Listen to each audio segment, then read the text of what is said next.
Welcome back, everyone. I'm Jonathan Plassick, the media director at the Gathering Baptist Church. This time I am joined by one of my good friends, my golfing friend. Like, really, like we get to golf a lot. This is Wes Wakefield. These are one of our pastors here on staff. Go ahead and tell us a little bit about what you do here at the Gathering. Yeah, here at the Gathering, I am one of the associate pastors, and I mainly focus in on missions and then hospitality and men's ministry are kind of my three areas. And then occasionally I will preach on Sunday mornings and just kind of help fill in the gaps wherever's needed, to be honest with you. Yeah. I mean, like, listen, for people who are maybe prospective people that want to come to the Gathering, it's one of the guys you're going to meet pretty quick, especially if you go to the Nolan campus. I mean, either way, I'll say Wes is going to be there. He's going to be a smiling face, handshake. Once you get to know him, he's a good, pretty big, brawny man hugger, too. I like to get in and get a hug. Yeah, I like that. Yeah, it's good. I don't know why. Why are hugs a lost art? I don't know. I think people just have a fear of touch maybe or just not comfortable, but I like the hug. I like the handshake. I like the pound. I like to let people know that I'm there and like to talk and communicate and get to know them. So, yeah. So I see your water bottle. Yes. I see the great state of Texas on there. Yes. Tell us a little bit about where you came from, Mr. West. Yeah. I grew up in a small suburb just south of Dallas, DeSoto, Texas, which as of today, they are the state champions of 6A football right now. So yeah, 6A. They got pretty big after you. After I left, they got pretty big. After growing up there, went to college down at a small private college by the name of Howard Payne University. Yeah. And there I played some soccer, did ministry, and loved every minute of it. So I spent 25 years of my life in Texas. Jeez. Yeah. Oh, it's a beautiful place. It is a good place. I mean, man, no state income tax. That's the best part. So how in the world does a man from DeSoto, Texas, get to Independence/Blue Springs, Missouri? Yeah, absolutely. It was a total God thing. My wife and I had been married about a year or so, and we just had our second child, and God was laying on our heart to be close to family and to move from Texas, which was really hard for me to do. Mm-hmm. And so we prayed a lot about it and totally on faith. Had no job, had no place to live, loaded up the U-Haul, our kids, and moved to the Kansas side in Johnson County. And within about 2 months of that, we landed our first full-time youth ministry position at First Baptist Church of Shawnee and spent 8 wonderful years there before coming here for the past 19 years. Yeah. So, yeah. Dude. So isn't that how, like, every story is? I mean, for those who are listening or watching, I think whenever you are just putting that faith in God to provide, too, I think is a valuable lesson. Like, you and Amber really just trusted, right? Absolutely. We didn't have any of the details, just trusted God. God saying, do this, didn't know it, and watching him just open door after door after door, even to the point where he started doubting, like, God, is this really happening type thing? And so, and it was a total faith move and allowing him to show and bless. And I wouldn't trade it for the world, knowing that after much prayer, after much talking with people and getting advice and counsel to make that move, it was scary. I mean, marriage, kids, no job, no nothing, and then just watching God open that door after one another, and it was an amazing story that he did, and give him all the glory for it. Yeah. For sure. So you have been here, you said 19 years? 19 years here at the Gathering. Yeah. Yes. Okay. So formerly Nolan Road Baptist Church, right? It's where it started. 15 years with Nolan. Yeah. And then the 5-year anniversary of the Gathering was December of 22. Right. So, I mean, I'm sure you got some stories. I have all sorts of stories. You probably have to trim them in, especially for something like this. But, like, can you give us maybe one of your favorite, like, inner staff stories? You know what I mean? Yeah. Like, I feel like occasionally people see, like, all the stuff that you've done, and which is awesome. Like, I mean, I can't say enough about the way that you, Wes, head up our missions here. It's beautiful. I got to say it in the video. It's 17 local and then 17 national and international. Yeah. We'll get to that. Yeah. But, like, people, what they don't see about ministry is, like, there's a lot of day-to-day. We get to spend a lot of time together. So, like, give us, I mean, it doesn't have to be over the last 5, but give us a story, if I can put you on the spot like that.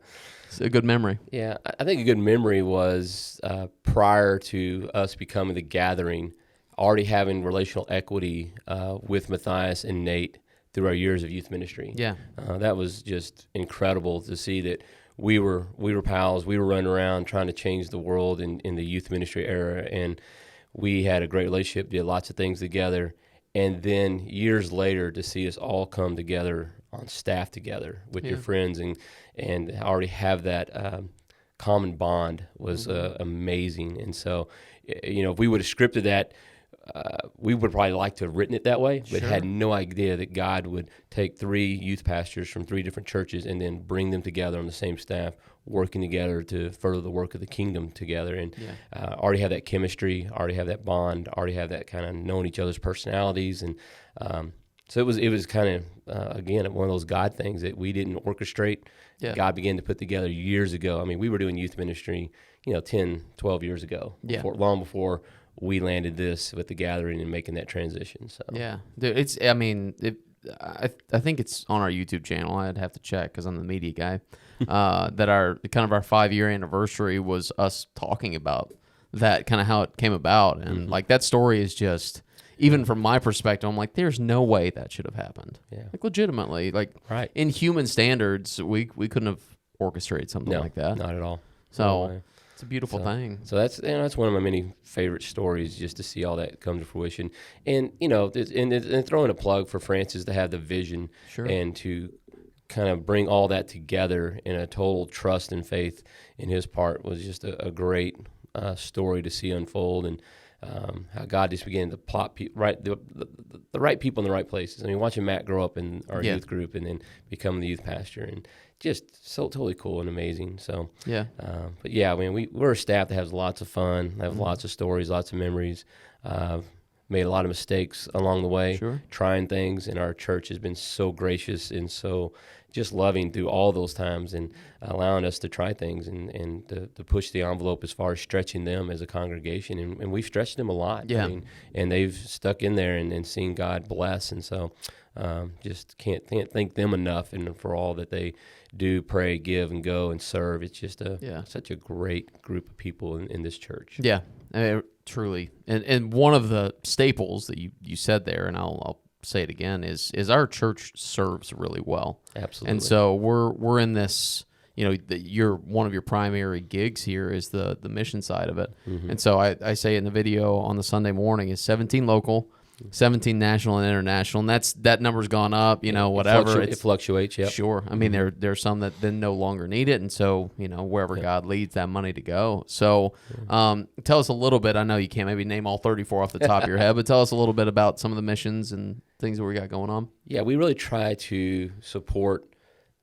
different mission organizations. We don't want to do 5 inner city, 5 cancer care, 5 crisis pregnancy centers. We want to let our people get engaged in mission. So the whole idea is for them to go and to serve and be a part. So we have 17 different ones, from Harvesters, which feeds homeless, to Hillcrest, which takes in people who are on the streets and looking for a place to stay for a while. We do Cancer Care, which are going down tonight to serve a meal, play bingo for those who are going through cancer care treatment. So we try to have a variety so that every person in our congregation can say, that's something I want to do, because you just have 2 or 3, and that doesn't kind of I say, you have an itch, you need to scratch it. Sure. And if there's not an itch there to scratch, and people are like, well, I don't want to do those. So that's why we try to create as many as we can through our champions. And champions are the ones who really drive the missions. They have a passion for that organization or that arm of the church, and they build teams to go and to serve. And our idea is not just to send money, but to send our people with our money so they can go and be involved and be a part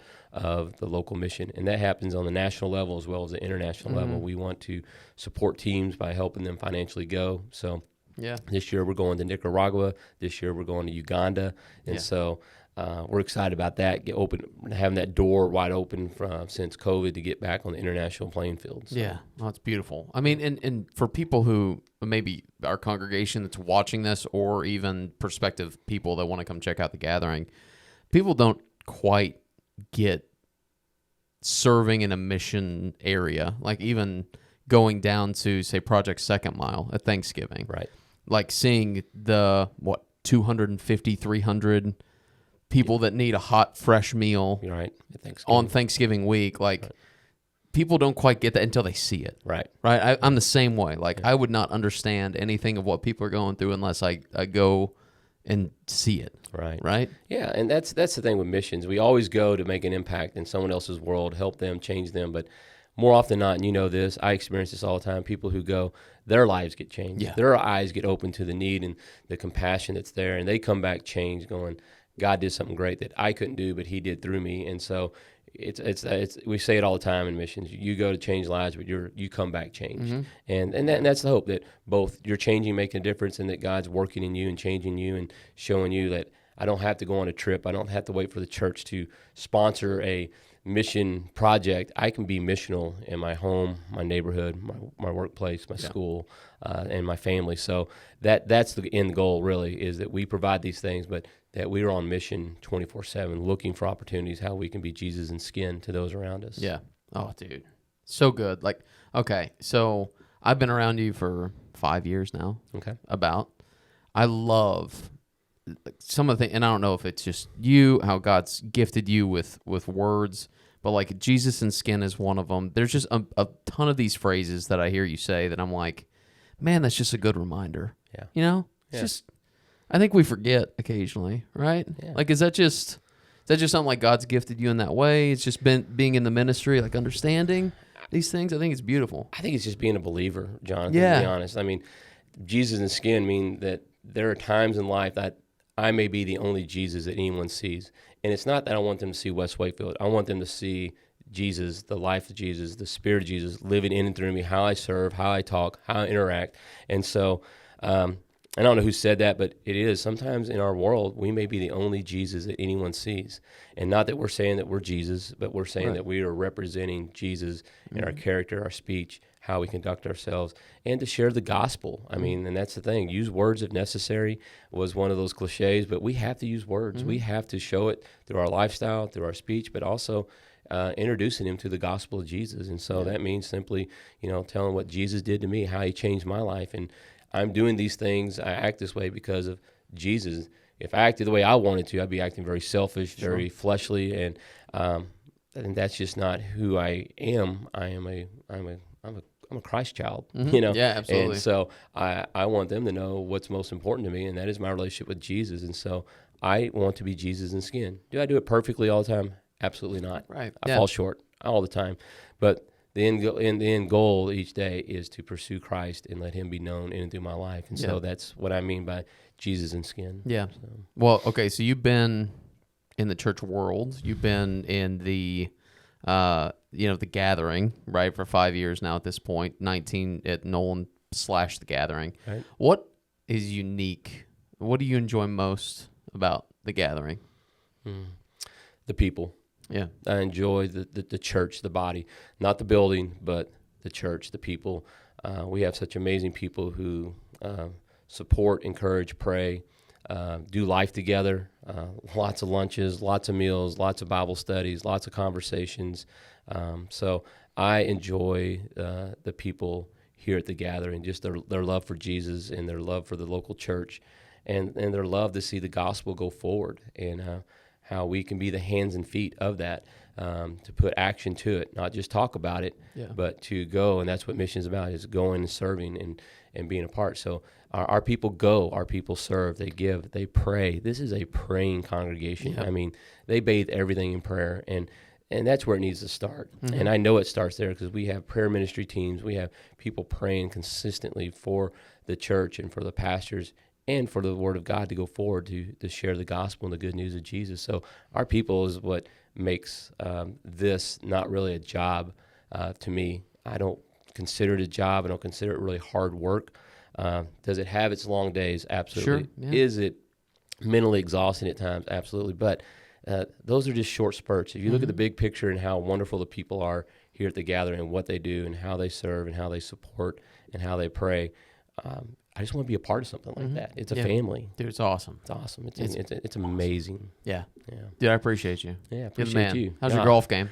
Golf game, struggling, as me too. always, but it is what it is. Dude, winter months are awful. Yeah. They're just terrible. They are terrible. So I got on a simulator the other day, and I was like, this doesn't feel at all like what last year felt like, I'd be afraid to get on a simulator right now. It's bad. Yeah, it was bad. It was really bad. By the way, we didn't mention, you are a Texas transplant, but you're a Chiefs fan. Absolutely a Chiefs fan. Chiefs and Royals. I don't know how I grew up. Well, there's a long story behind it, but I was even as a kid, I was a Chiefs fan through the 70s, the 80s, the 90s, the really rough years. And growing up in Texas, being a Chiefs fan was very difficult. In that time period, it certainly was. Very difficult. We couldn't hang anything on our hat except for, the Super Bowl in 1969. And so there's a long gap from that. So, but yeah, grew up there, following George Brett, chasing 400, and just kind of fell in love with the Royals through that. So that's how I became a Royals fan, because kind of interesting, Texas Rangers were terrible back in those days. So I was like, who are you going to follow? So, hey, George Brett, he's chasing 400. Let's go with that. So,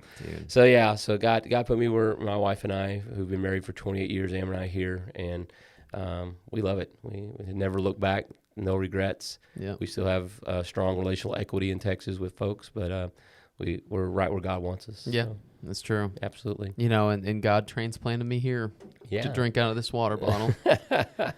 Greatest team in the world. Just kidding. Easy now. Sometimes you just have to agree to disagree on things. Fair enough. That's for those who are just listening and not watching the video. I'm drinking out of a Dallas Cowboys water bottle, and I will be throughout all the staff interviews. So was it bitter? No, tastes like pure water. Okay, just checking. Maybe a little bit better. Oh, okay. Yeah. So we appreciate you. Hey, appreciate you. Thanks for the time, man. Best part about staff is that their doors are open. Pastor West, primarily offices out of the Nolan campus. So if you want to swing by and be like, hey, I saw your interview, swing by. Katie Shawnee Boom will probably let you in. And then obviously as you get to know Wes, there are exchanging of cell phones. So appreciate you guys taking some time to learn about Pastor Wes Wakefield, and we'll see you next time. All right. Thanks, John. You bet.